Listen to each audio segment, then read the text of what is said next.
Hey, this is Beebee. I'm here with my dog Ruby. This is Love is Strange. No one on the corner has swagger like us. Frantically, Chloe tries to dodge, but ends up tripping over a stack of tires and landing right on her ass.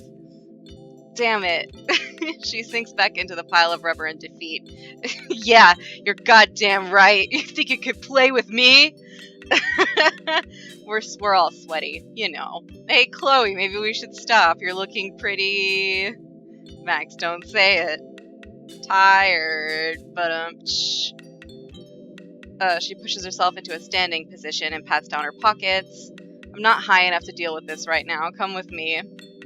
She leads me around a cinder block shed, along some train tracks, and back into the junkyard to a clearing behind a school bus. Chloe hops onto the hood of an old car, patting the spot next to her and sparking up a joint. The metal is warm from the sun as I take my seat beside her. At least it's warm and not hot, because that shit is not fun. We're sitting so close I can feel her pinky brushed against mine on the hood of the car. Okay.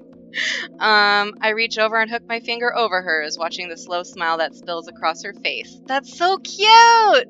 What the fuck? I'm really glad you wanted me to help you, Max. Yeah, buddy! Us two forever! I already told you there's no one else I'd rather have helping me with this. Yeah, Chloe speaks through a puff of smoke looking out towards the trees. I know, not just because of that, though. I knew you'd be busy with this project for the rest of the week, and I really wanted to spend time with you. Dude, don't play games. If you want to hang out, you gotta ask. Max, I'm leaving. What? Dun dun dun. Oh, how the turntables. I feel like all the air has been sucked out of my lungs. What? She winces and takes another hit off the joint to buy herself some time. I need to get out of here. I'm so sick of this town. I'm taking off at the end of the week, and I just need to go someplace else for a while. You're leaving? Look at her face. Only for a couple of days. Well, what the fuck, Chloe? Jesus, sounded like you were gonna, disappear forever. Or weeks. Okay, geez. Look, I'm not sure exactly, but I'm coming back, alright?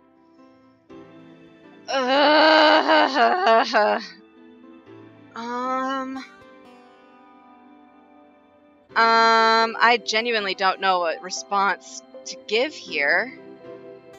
On the one hand, I want to be supportive because, her life is pretty shitty. But on the other hand, I don't want my best friend to go. I don't know what she would want me to say. So I'm just gonna go with what I want to do. You can't just leave. She slides down at the hood of the car, dragging the smoldering tip of the joint along the metal to stub it out. She spins on the balls of her feet as soon as she hits the ground, leveling a glare at me. Aw, I made her mad. Yeah, Max, I can. I am. Aww. She pops her elbow like a challenge, mouth twisted into a scowl. I don't know how many points you lose every time you mess up if you're, gonna end up with, she sets you on fire and leaves you in the woods. My heart catches and I'm so mad for a second. Chloe and I don't fight often, but for good reason. Shit, we fucked up. She's the only person who's ever been able to get under my skin quite like this. I open my mouth ready to argue again, and then I notice it. Chloe's hands tremble just barely when she goes to tuck the unfinished joint into her pocket. Are you gonna cry? You wuss, it's your fault. She's still staring me down, ready to raise hell, but anger was always easier for Chloe than fear, right? I think about her nervous admission in the diner, the hesitancy in her voice when she told me she was leaving, and I know that my reaction now could break her. Okay, wait. She goes slack with surprise before her defenses come back up. The look she's giving me now is still wary, but less certain. What? I take a deep breath and pat the empty space next to me. Get back over here, come on. She hesitates, gnawing on her bottom lip. Chloe, please. She takes a seat beside me again. That's what it is. There's a lot of adverbs in this writing. Neither here nor there, just pointing that out. Propping her heels up on the front bumper and draping her arm across them. I don't want to fight with you, Chloe. So if you're really leaving, let's not spend our time together that way, okay? Okay. I've never been out of Arcadia Bay, Max, and sometimes it feels like I'll never be able to. And that's terrifying. I don't expect you to understand, but I need you to trust that this is what I need right now, okay? Something that I learned about that I actually didn't know is we moved around a lot when I was a kid. And then additionally, I moved around a lot as an adult. And I didn't realize that most people stay where they're born. Most people don't leave within, like, a couple cities over. And that's really weird to me. I can't fathom living my life like that, but most people, that's just their existence, you know? And mostly it's due to economic reasons and also wanting to stay close to family and places with which they're familiar. It's rare to... Stop, Ruby! Stop. I'm gonna kill you. Yes, you. I'm gonna roll over and suffocate you. She gets this obsessive lip-licking thing. But she just ate, so she shouldn't be doing that. Yeah. I'll give her bowl trachea after this. It's rare to see Chloe so earnest. Good girl. Good girl. Yeah. All settled now? Sorry I yelled at you. He was a good dog. I smile despite the lump in my throat, the tightness in my chest. Okay. She slumps forward a little, relieved that I finally get how tense she was before. This must have been eating her up. I reach over and take her hand again, and she perks up a little, shooting me a small but earnest smile. You don't get to play these fucking games with me? Fool? I guess we better go get to school, huh? Why? Oh, right. I smile back, squeezing her hand as she slides off the hood of the car and pulls me to my feet. Guess so. We weren't even here for like 5 minutes! Her hand in mine is warm. I hold it for as long as I can. So are we still okay? I don't... Wednesday. I fucked up, but only a little. Nope, bad sound, bad sound, bad sound. Bad sound. Takes me a bleary couple of seconds of rubbing my eyes and stretching to remember why my mind feels so weighed down. Oh, Chloe. I promised myself last night I wouldn't be too upset about Chloe jet setting off, at least on the outside. I meant what I said yesterday. I do understand on the logical level why she wants to, and I really sincerely want her to be happy. And it would make me the biggest hypocrite in Oregon to call her out on leaving me behind in Arcadia Bay as she goes off to explore the world. I know that. But I loved having her back in my life. It taught me that some people really are irreplaceable. Chloe most of all. I'm not crazy about the idea of losing her again. Yeesh, right after I told myself I wouldn't be mopey too. Time to get it together, self. I roll out of bed, start pulling my clothes and things together. What's really important now is to focus on Chloe, make the most of our time together. I'll need to get morning muzziness out of my head first, but I'd really like to do something special for her. Make sure her parting memories for Arcadia Bay are good ones. Give her a compelling reason to come back. Okay, Max, you're gonna miss Chloe. How about we dwell on that after she's actually left? Oh, and we're gonna need to take a photo, and a good photo. An award-winning photo. Sometimes I feel like time is actively working against me. Time to go splash some water on the face. Just shower. I get so greasy when I sleep. My body, I don't know what it is. We call it Indian grease. My dad gets it too. Where it's like, when I wake up, I can just like put my fingers, especially across like the bridge of my nose and my forehead, and my fingers will just come away like shiny. It's hardcore. And so I need to shower when I wake up in the morning because otherwise I'm just a grease monster. Max sadness hour is over and it's about time to get the day got rolling. But of course, when the door swings open and the smell of weed hits me like a truck, my heart just goes speedy again. Hey, bedhead. Morning, burnout. Yeah, seriously, she's even more of a pothead in this game than she is in the other one. She grins at me, lowering her joint and leaning back against the sink. She looks loose-limbed and carefree this early in the morning. Arms bare and hair mussed. How is she here this early? She looks like she's waiting around to raise some hell with Rachel again this morning. I know I must look a mess, but at least it's nothing she hasn't seen before. I cross by her to the sink to her left, leaning over it and splashing some water up in my face, exhaling against my fingers. Chloe's looking at me. I can feel it. You doing okay, Max?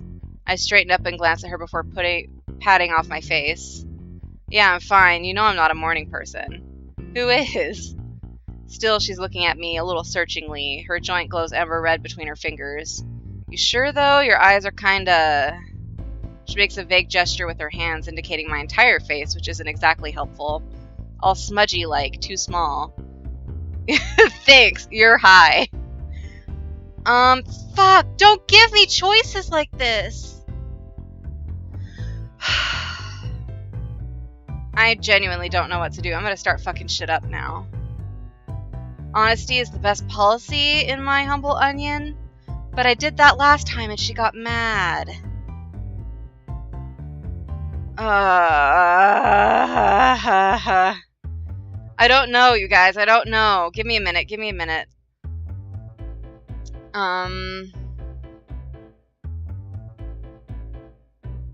Fuck, I have no idea. I genuinely don't know what to do. Eeny, meeny, miny, mo, catch a tiger by the toe. If he hollers, let him go. Eeny, meeny, miny, mo. Okay. Just thinking about you, I guess. Sorry. At that, her grin spreads wide, shit-eating, and she leans towards me, bracing both hands on either side of the sink. Oh, really? Oh, okay, so I think it was a good choice, then? For a second, I just blink at her as she raises an eyebrow, then I get it. Oh, you wish. Okay, good. I shove her shoulder and she sways back, laughing. I giggle too, and I wish I hadn't already doused myself. It'd be suspicious to do it twice. And the contest, too. Somehow you manage to distract me even when you're not there. She grins and rubs her joint out against the sink. I'm counting on that. Anyway, oh my god. Sorry, I had a thought train wreck, and it went like this. She stubs her joint out on everything. And I was like, oh, geez, like, there'd probably be, like, little ash marks fucking everywhere from where she was stubbing it. And then I was like, is it more annoying to stub your cigarette out on everything or to put gum on stuff? And then I was like, way more annoying to put gum on stuff. But people do that, too. They'll just leave gum fucking everywhere. And then I thought of this movie I saw in high school called Nick and Nora's Infinite Playlist. And it was boring and forgettable, but there was this one part of it that I will never fucking forget. There was this girl character and like the story of her fucking gum and how it traveled the fucking world with this gum. And like she has it and I don't remember what happens. She throws up. I'm sorry, this is gonna be gross. She throws up, she fishes her gum out of the toilet and puts it back in her mouth. I know! No, you don't understand. No, I know. And then she goes later in the movie, like she's kissing this guy, and then he has her gum, and it's like, there's so many layers. Anyway, so when I was like, oh my god, that's how far my brain went in that 0.2 seconds, and I'm so sorry, but I just remembered. Anyway. Rachel will be here in a few minutes. Apparently today is going to be the big goodbye day. But I thought we had all week. The word goodbye just drops another rock in the pit of my stomach, but I just nod. Is that your way of subtly telling me to get out of your Kool-Aid stained hair? Oh, okay. First of all, how dare you suggest this color comes from anything but the finest bottle of Manic Panic Bad Boy Blue amplified hair dye? Yeah. Second, absolutely not, hippie. I was planning on running into you. She meets my eyes again, and I straighten a little, reach up to pinch a water droplet out of my bangs. Yeah, why? For one thing, you look cute first thing in the morning. Your hair's all floofy. Yeah, take a shower, you disgusting hippie. As I'm brushing down my admittedly floofy hair with my fingers, she continues. I'm not calling people who don't shower disgusting. I'm just teasing. Also, Rachel has me booked all day, and I wanted to know what your plans were. My plans? Yeah, hopefully I'll be free later on today, so if you wanted to do something like for the contest, or... She shrugs, suddenly unsure, flicks her smushed joint into the stall across from her. It misses the drain by about 2 feet. But just the fact that Chloe's still thinking about the contest first, about me, even in the face of this huge shift in her life. I definitely want to hang out, but maybe today can just be a Max and Chloe day. You gotta start taking photographs! It's important! They're due at the end of the week! She looks at me surprised and then grins. Dude, every day is Max and Chloe day, like fucking Thelma and Louise. Bitch, I know! Have you got something in mind? Not yet, but I will by the time this afternoon rolls around. It's a surprise! Did you know Eeny, Meeny, Miny, Mo used to have, like, I think it used to be the N-word instead of tiger. I believe so. I am afraid to Google it. But anyway, I think it... Never mind. Chloe's eyes go even brighter. Sweet, give me something to look forward to as I suffer through all the skater bros' tears. You're gonna break their hearts. She just nods. They'll get used to it. Her phone beeps, and we both look down. Chloe checks the messages, then shoves it back in her pocket. We'll find out about the mystery caller in the next episode. Thanks so much for watching. I love you. You're the best. Bye.